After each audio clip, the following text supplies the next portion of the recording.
Hi everyone, hope you're doing well. Today we are going to do the revision of company audit chapter. Okay.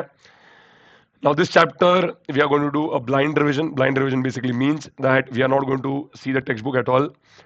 It is assumed that you will be knowing the chapter pretty well, and this is just a video that is there in place so that you are recovering the concepts or in your mind you are able to recollect the areas that we did. Okay, in our own style. So let's start with this chapter. Very important chapter, very nice chapter. Let's start. Okay. So first we enter section number 141. 141 talks about eligibility, qualification and disqualification of the statutory auditor. In that you have subsection number 1, if there is an individual, he has to be a CA. In case of partnership firm, majority of the partners should be CAs and they should be practicing in India. In case of LLP, only a partner who is authorized to act and sign can be the auditor, okay, and represent the LLP. In subsection number 3, we'll look into the area called disqualifications. So we are in 141, subsection number 3. In that, clause A says that body corporate cannot be the auditor. Clause B says any officer or employee of the company cannot be the auditor. Officer basically means any director, manager, key managerial person, any person on whose direction the board of directors are accustomed to act. Now, in that KMP, basically, you know very well, it is defined in section 2, clause 51 of the Companies Act, in which they have said that any managing director, CEO, manager, CFO, CS, whole-time director, and any person working one level below the board of directors in whole-time employment and who is designated as a KMP, these people are the KMPs in the company. Okay. So clause B says any officer or employee of the company cannot be the auditor. Clause C says that any partner or employee of any officer or employee of the company cannot be the auditor. This you know very well. So that is any partner of the officer cannot be the auditor. Any employee of the officer cannot be the auditor. Any partner of the employee cannot be the auditor. Any employee of the employee cannot be the auditor. Simple to understand this.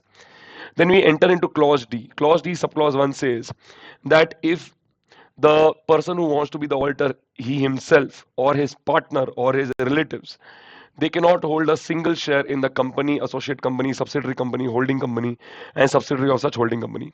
However, relatives can hold shares up to face value 1 lakh in the company, and by chance if the relatives are already holding shares of more than face value 1 lakh, then they have to take corrective action within 60 days if the person wants to be the auditor. So if a person wants to be the auditor, if his relatives are already holding the shares, the relatives should ensure that the value is brought down to face value 1 lakh within 60 days period. Simple. Next is section 141, subsection number 3, clause D, subclause 2. Himself, partner, relative cannot be indebted for an amount exceeding 5 lakhs from the company, associate company, subsidiary, subsidiary of such holding company on the date of the appointment. Next is 141, subsection number 3, clause D, subclause 3. That is, a person should not give guarantee. So any person himself or his partner or his relative cannot give guarantee to the company, associate company, holding company, subsidiary of such holding company for a loan taken by any third person for an amount exceeding 1 lakh. So the guarantee amount should not exceed 1 lakh. Whenever we see the indebted amount or the guarantee amount, we see it in aggregate. Okay, this I think we have covered a lot of examples in the class. Next area, 141, subsection number 3, clause E. If a person is going to be the auditor in any company, he should ensure that he is not having any kind of business relationships with the company, associate company, holding company, subsidiary of such holding company, and subsidiary of such associate company also. However, there are two exceptions in this case. That is, if the person is providing professional services and because of that he is getting more work, that is the work that normally CAs do, then that is not a problem. He can take up that additional work. And the second exception is that if that person is a customer in the ordinary course of business, in that case, this exception is there. So this business relationship point will not apply. 141, subsection number 3, clause F. If I am the auditor and if any of my relatives are working in the company in the position of director or as an employee also in the position of director or KMP, then I cannot be the auditor of such a company. Okay. In this case, be very careful. I had given an example in the class in relation to that daughter-in-law, father-in-law example. when daughter-in-law becomes the auditor and father-in-law is there in the company, as per law, at least as per law, okay, no, as per Companies Act, she can be the auditor, no problem. She can be the auditor, no problem, because father-in-law is not covered in relatives. But however, suppose if the father-in-law is the auditor and the daughter-in-law is a director in the company, in that case, the father-in-law cannot take up the audit work because daughter-in-law is covered in the definition of relatives. Okay. Now, definition, as you know, is covered in 2 clause 77, that is of the Companies Act, and there in as prescribed, they have given rule 4 of the company specification or definition details rules. In that, they have given the relatives area. Okay, relatives you know very well, we have done in the class. Okay.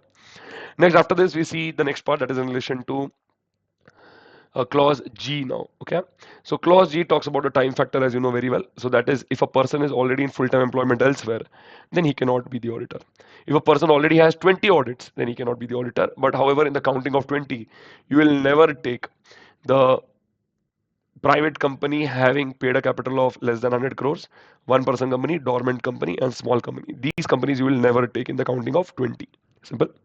Now we go to the next area, that is in relation to your clause H. That is, sir, if a person has done fraud, then from the date of his conviction for the next 10 years, he cannot be the auditor. Okay. Then is clause I. Sir, if auditor or any of his subsidiary company, associate company, or any entity with which the auditor is involved, if they are already the auditor, then they cannot provide services under section number 144 to the company, to its holding company, and to its subsidiary company. This is clearly given. So you understand very nicely that, sir, 144 services are those services which are covered under the category of self-review. Okay, which are these services? We do a song, and you know the song very well, the rock on song. That is your design and implementation of any FIS, accounting and bookkeeping services, actuarial services, rendering of outsourced financial services, investment advisory services, investment banking services, management services, internal audit, and any other kind of services as may be prescribed. Simple. Now this part completes your section number 141. Now we enter section number 139. 139 talks about the procedure for appointment. In that, you have to always check whether the company is a government company or other than government company. For checking whether the company is a government company or other than government company, you have to look at the definition of government company in section 2 clause 45 of the Companies Act. In that, it's written that if in any company more than or equal to 51% of the paid capital is held by the central government or state government, or partly by central government, partly by one or more of the state governments, in that case, that company will become a government company. Also, in the definition, they have included that if there is a subsidiary company of the government company, then that subsidiary company is also a government company. Simple. Now, first we'll do for other than government company. Okay, then we'll come to the government company part. For other than government company, the first auditor has to be appointed by the board of directors within 30 days. If the board of directors fail to appoint within 30 days from the date of incorporation, then the members will have to appoint in the next 90 days. This auditor will stay till the end of the first AGM. In the first AGM, the shareholders will appoint the subsequent auditor. The procedure for appointment of subsequent auditor is given in Rule 3 of the company's Audit and Auditors Rules 2014. Now, in that, they have said the following. They have said this way. You have to first check whether the company is having an audit committee or not. To check whether audit committee is there or not, you will look into section number 177. 177 says that all listed companies should appoint an audit committee.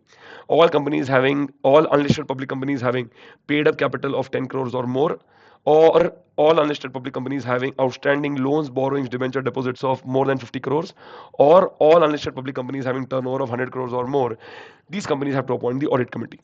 If suppose audit committee is not required to be appointed, then in that case, the board of directors themselves will do the appointment of the audit, or will do the recommendation of the auditor's name. Okay. For this, if the audit committee is there, then audit committee. If the board of directors are there, then the board of directors will do the following procedure. They will search for auditors who are having qualification, experience, which are commensurate with the size of the company. It means of the same level as the size of the company.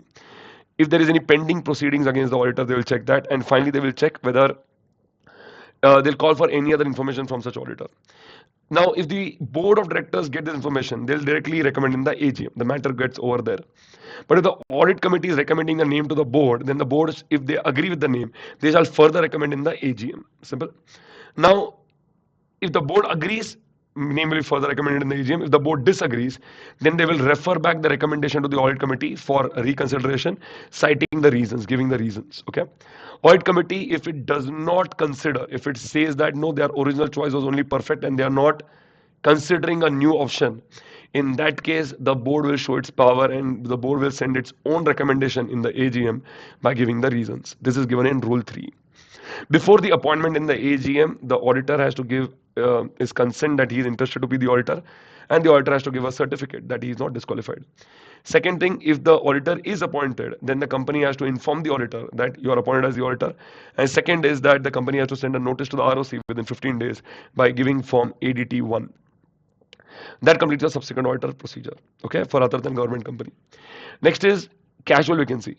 If during the tenure of the auditor anything happens to the auditor because of which he cannot continue as the auditor, in that case the auditor has to give something called as in that case the situation is called as casual vacancy. Okay, casual vacancy can happen because of two reasons. It can be other than resignation or it can be resignation. If it is other than resignation, then the board of directors will appoint another auditor within 30 days from the date of the casual vacancy. And if it is a case of resignation, in that case the board can only recommend the name and the shareholders will approve the name within 3 months. However, if the auditor is resigning, he has to do the formalities properly. Formalities basically include this. The auditor has to fill form ADT3 and give it to the company and give it to the ROC. This should be done within 30 days from the date of resignation. If the auditor fails to do this, then the penalty for the auditor is 50,000 rupees or auditor's remuneration, whichever is less. And if it is a continuing failure, then 500 rupees per day up to a maximum of 2 lakh rupees. That is the penalty given. This completes for us the other than government company part. Now we'll go into government company. The first auditor in government company is appointed by C&AG within 60 days. If C&AG fails to appoint, then the board will appoint in the next 30 days. If the board also fails to appoint, then the members will appoint in the next 60 days. The appointment of the subsequent auditor is given in 139 subsection number 5, which says that in government company, after the commencement of the financial year, within 180 days, you have to appoint the subsequent auditor. Now, in government companies, auditor will be appointed every year. You can continue the same auditor, so you have to reappoint an auditor once again, but you have to go through the appointment procedure. Okay, that is within 180 days from the commencement of the financial year. If anything happens to the auditor in the case of government company, you don't have to worry about the reason. As you saw in other than government company, in this case, you don't have to look at the reason whether it's a resignation or other than resignation. Whatever is the reason, C&AG has the power to fill the vacancy within 30 days. If they fail to fill the vacancy, then the board will fill the vacancy in the next 30 days. Simple. However, if the auditor is resigning, these formalities remain the same. And in that case, they have clearly said here that the auditor in this case has to fill form ADT3 and give it to three parties, company, ROC and C&AG also. And this has to be done within 30 days from the date of resignation. If the auditor fails to give form ADT3 within time, then the penalty remains the same. That is 50,000 rupees or auditor's remuneration, whichever is less. And if it is a continuing default, then 500 rupees per day up to maximum of 2 lakh rupees. That completes start to end your section number 139. Rotation of auditor is pending. That I'll come to it later. So that is your 139, other than the rotation of auditor part. Now we enter the next part, that is in relation to, let's say, rotation of auditor. Rotation of auditor is given in section number 139, subsection number 2. Here first understand which companies you should do audit and who is doing the auditing. So we'll first cover which companies you're doing the auditing of. You're doing the auditing of companies which are, basically we sing the song of LOS all, Puk Puk Puk, PB from FPB 50 10 50. So in that case, we see that all listed companies, rotation of auditor principle will be applicable. For one-person company, never applicable. For small company, never applicable. All companies having paid up, all private companies having a paid up capital of 50 crores or more, all unlisted public companies having paid a capital of 10 crores or more, and all companies having public borrowings from financial institutions, public deposits or banks of 50 crores or more. If these companies are doing the audit, then rotation of auditor principle will be applicable. Now the next point comes, sir, who is doing the auditing? If the auditing is being done by a proprietorship firm, then they can take up the audit for one term up to 5 years only. After this one term up to 5 years is done, they have to serve a cooling off period of 5 years. If it is a partnership firm, they can take up the audit for 2 terms up to 5 years each. So it means that one term up to 5 years, they can be reappointed for another term up to 5 years. And then after that, they have to serve a cooling off period of 5 years. Okay. Now there are here 2 separate points that you should remember. Suppose if one firm one firm has to serve a cooling off period, and one of the partners in that firm, or one of the or the CA in the case of proprietorship firm, is joining some other firm, then you'll understand that both the firms are having this common person. Because common partners are there, both the firms have to serve the cooling off period. Okay, so if common partners are there, both the firms have to serve the cooling off period that is there. Second, the shareholders in the AGM can decide how will the internal rotation take place. Example, if a partnership firm is appointed for 5 years, and in that partnership firm there are three partners, Mr. X, Mr. 5, Mr. Z, then in that case they can decide Mr. X can do the audit for 2 years, Y can do for 2 years, Z can do for 1 year. That is called internal rotation. Even that is allowed. Okay, so that the shareholders can decide. Next concept we go into, next area that we go into is the powers and duties of auditor. So let's do that. Now, in that powers and duties, that is section number 143, we'll first do the rights of the auditor. Rights of the auditor are very simple, very basic, as you know. Right of access to books, etc. Right to obtain information and explanation. Right to receive the notice of the meeting and to attend the meeting. Meeting is AGM. Okay. Then you have the right to report to the shareholders and the right to lien. Right to lien, as you know, ICI has now removed that right of the auditor. Next is in relation to the next part, that is duties of the auditor. Now, duties has three very important duties. Subsection number 1, subsection number 3, subsection number 12. Very important. Others are small, small duties that you can go through later. That is a very easy area. Other duties include auditor shall comply with whatever requirements CG has given to the auditor. Auditor has to do his duty of signing the audit report under 145. Small, small ones are there. But the three main ones are duty to inquire under subsection number 1, duty to report under subsection number 3, and duty to report fraud to the CG under section number 143, subsection number 12. Now, in this thing, first we'll do duty to inquire. In duty to inquire, very simple. Use our code. We have done this properly in the class. If the auditor is, if the company is giving any kind of loans in advance, auditor should check two things: whether it is properly secured and it should not be, the terms should not be prejudicial to the interest of the company. Loans and advances given by the company should not be treated as deposits by the company. Uh, if the company is selling any kind of shares, debenture, other securities as lesser than the purchase price, then the auditor will inquire. If there are transactions which are mere book entries, which according to the auditor are prejudicial to the interest of the company, then the auditor will inquire. Prejudicial means disadvantageous to the shareholders. Next is in relation to if company has issued shares for cash, whether cash has actually been received, and if no cash has received, whether the positions shown in the books is correct, regular, and not misleading.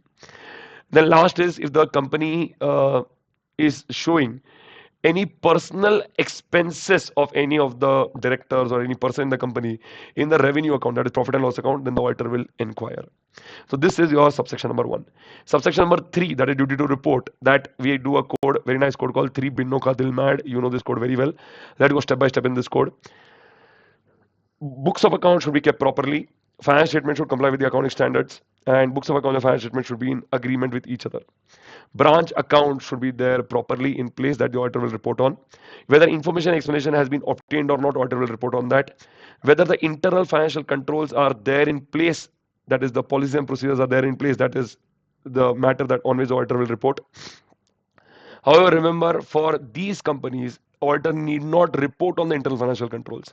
That is any private company which is a OPC, any private company which is a small company, any kind of private company which is having turnover of less than 50 crores and having a borrowing of less than 25 crores. Borrowing should be from banks, financial institutions, or body corporates.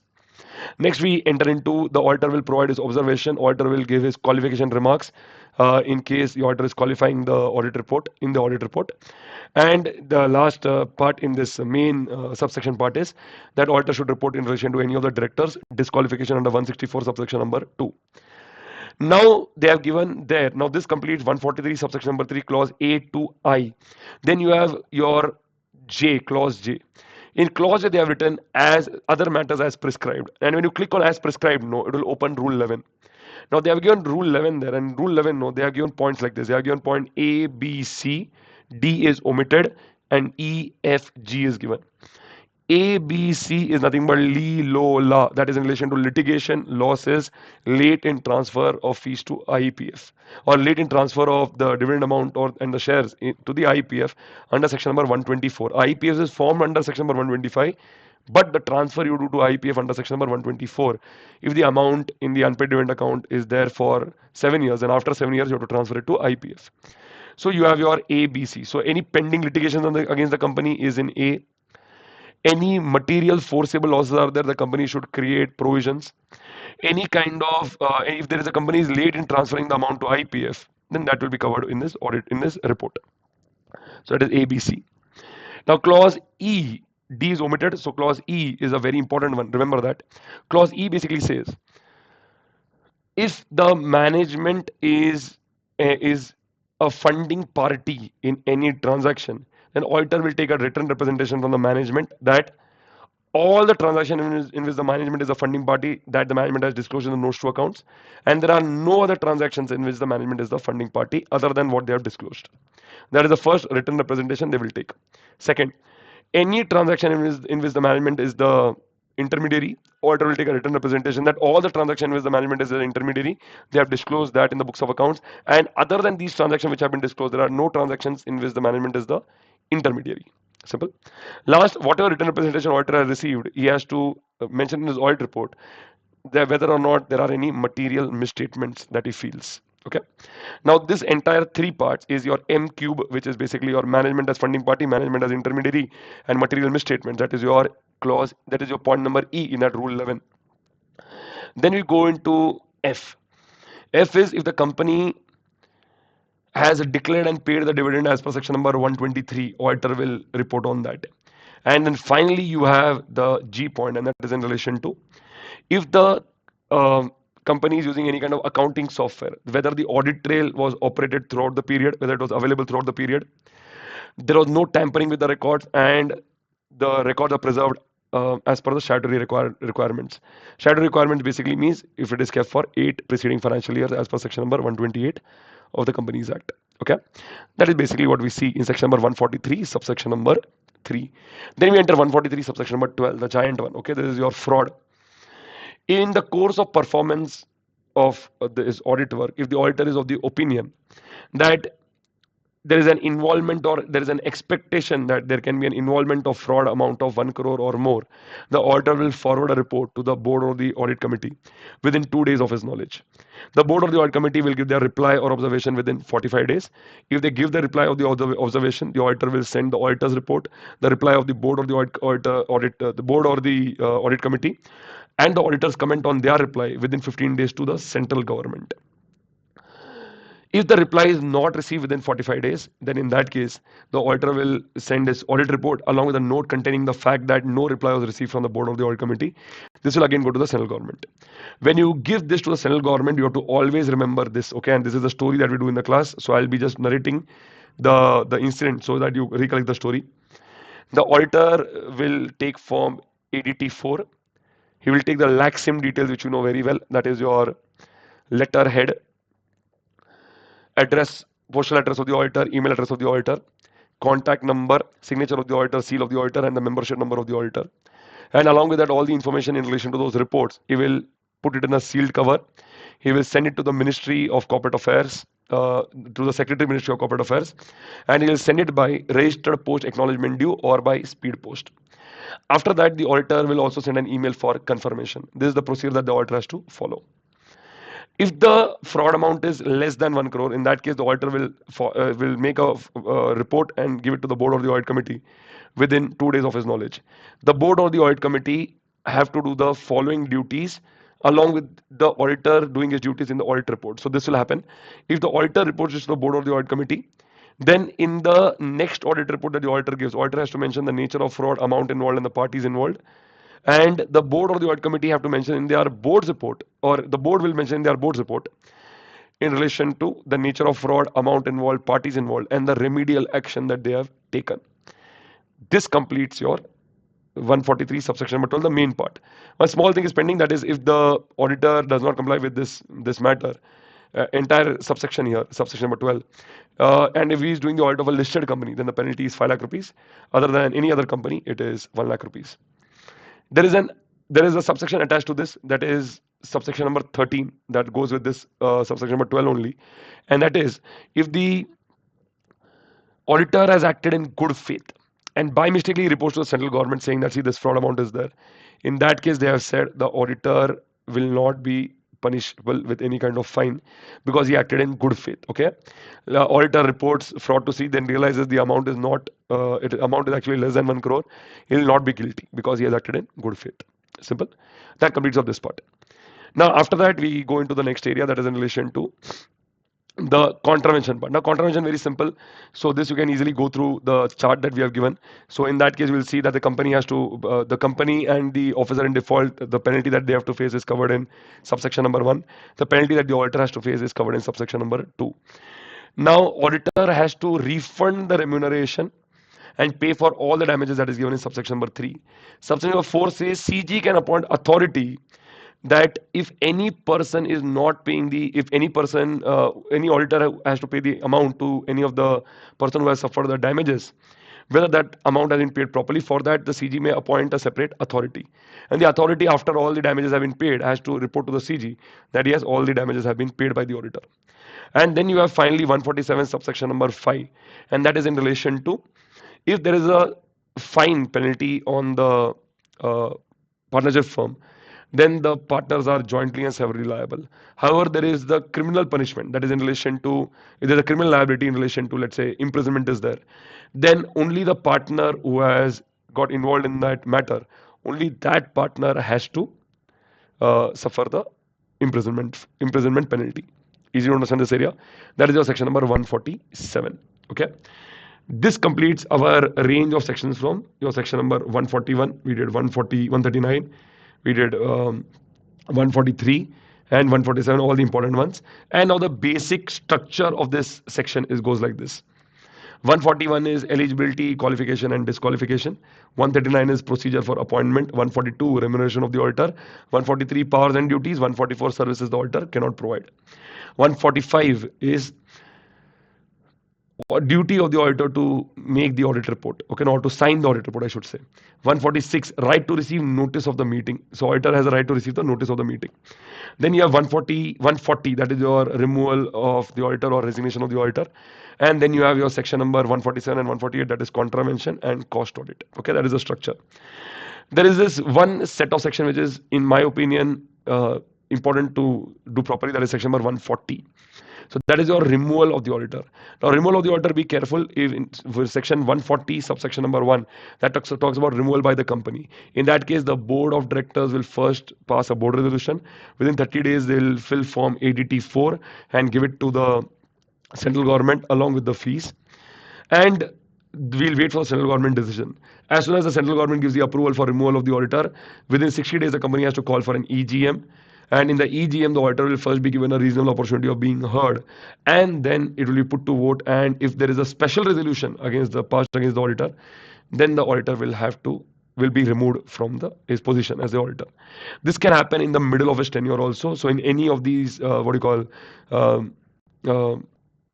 of his tenure, any day on his tenure, this can take place. That is removal of the auditor under section number 140, subsection number 1. Then you have 140 subsection number 5, that is removal by tribunal. If the CG makes an application to the tribunal, or the tribunal is looking into the matter suo moto, or any person concerned makes an application to the tribunal, if it is of the opinion that the auditor has acted directly or indirectly in a fraudulent manner, or the auditor has abated or colluded in any kind of fraud in relation to company, director, officer, in that case the auditor will be asked to leave, and the tribunal will direct the company to change the auditors. And if the auditor is changed, the auditor who is now removed, he cannot be the auditor for 5 years. Okay, and he'll have to also face penalty under section number 447. If this application, however, if it is made by CG, then the tribunal will fast track the matter and they have to remove the auditor within 15 days. And the CG will get the power, CG may get the power to appoint the next auditor. That is what gets covered in this part. After that, we do section 140, subsection number 4, that is appointment of auditor other than the retiring auditor. Okay. Now, in this case, they have said here that the member or members will send special notice under section number 115, okay, no, 115, to the company. Company will forward the copy of the special notice to the auditor. Auditor will give representation in writing not exceeding reasonable length and request the company to notify the members. Now, if the company gets the notice on or before time before they have sent the notice, then this representation will be attached with the notice and it will be sent along with the notice of the meeting, that is of the AGM. And if the reply given from the auditor is coming little late, the written representation is sent little late, or because of some of the company's administrative default, if the company has not received it, in that case the representation will be read out at the meeting. If, however, the representation is of a language because of which the company or any aggrieved person has made an application to the tribunal, and the tribunal is convinced or the tribunal agrees that the language that is used is abusive, in that case the auditor representation will not be sent, it will not be read also. That covers your section number 140 subsection number 4, that is appointment of auditor other than the retiring auditor. Simple. Now there are other small areas in this chapter, and that is in relation to, first is the ceiling on number of audits. In terms of statutory audit, it is 20 audits per person. So if there are 3 partners in a firm, all of them are, suppose all 3 are CAs, then they can take 3 into 20, that is maximum 60 statutory audits. In case of tax audits, it is 60 tax audits per partner. So if the firm has 4 partners, so 60 tax audits into 4, that will be 240 tax audits they can take. Simple. Next is in relation to branch auditor. As you know, if the branch is in India, you can appoint either the principal auditor, that is the head office auditor, or you can appoint any other CA. If the branch is outside India, you can appoint the head office auditor if he has the required qualifications, or an accountant or an auditor as per the country in which the branch is there. Okay. Next is in relation to joint audit. In joint audit, you have 4 areas which you should cover. First is advantages of joint audit. So in that case, you know very well, that is, what are the advantages. I hope you are doing the actions mentally if you are my student. If not, also just revise with me. So you have sharing of expertise, mutual consultation, lower workload, lower staff development cost, lower cost of carrying out the work, better quality of performance, improved service to the client. Displacement of auditor in a takeover is often obviated. Inviting local firms to do the audit because they'll have more knowledge about the local laws, and healthy competition. And then after that, you have the disadvantages. Very simple. That is fees being shared, psychological problems, superiority complex. Then your problem of coordination can be there. Common concerns can be neglected, and uncertainty about the liability. Easy to understand this area. These are the disadvantages that are there. We are covering all points from the module. Okay, so that you can score excellent marks. After that, you have the next area, that is in relation to the areas for which the joint auditors will be jointly and severally liable. Okay, in which it is a common matter for all the joint auditors, and this is where these matters are where the joint auditors are commonly liable. Matters for which the work has been done by all the joint auditors. Any matter which is brought to the notice by one of the joint auditors, to which of the joint auditors agree, that is agreement by all, and any decision that is taken by all, then that decision which is there, for that decision all of them will be jointly liable. Whether the financial statement complies with the required AFRF, that is applicable financial reporting framework, and whether the uh, audit report complies with the requirements of the standards. So that will be another area in which the joint auditors will be jointly and severally liable. Okay. Finally, we have kept the best for the last, to be very honest, and that is in relation to the special considerations in joint audit. That is your Belagedu song. Okay, so all my students in Bangalore, you know this song very well. Okay, so let's do this. Belagedu song is a Kannada song, but we have just reframed it to fit our answer so that you enjoy the song. Okay, so the song goes in this way, and this points will also be covered in this way. So I'll just sing the song with that. The answer will be covered. That is involved in planning overall audit strategy, discuss and develop a joint audit plan, identify the division, reporting objectives, communicate teams effort, preliminary engagement, activities, NTE of resources, assess the RMMM, document the NTTE, common engagement letter, work allocation. Okay, simple. Now that completes our company audit revision. Hope you have enjoyed it. If you like this video, please, if you enjoyed this video and thought that this revision was useful, write in the comment section below that it was good and whatever is your opinion. And any other topic in which you need help, please let us know. I'm planning to upload all the revision videos of all the audit chapters in a similar manner in the coming days. So please ensure that you're taking the maximum advantage.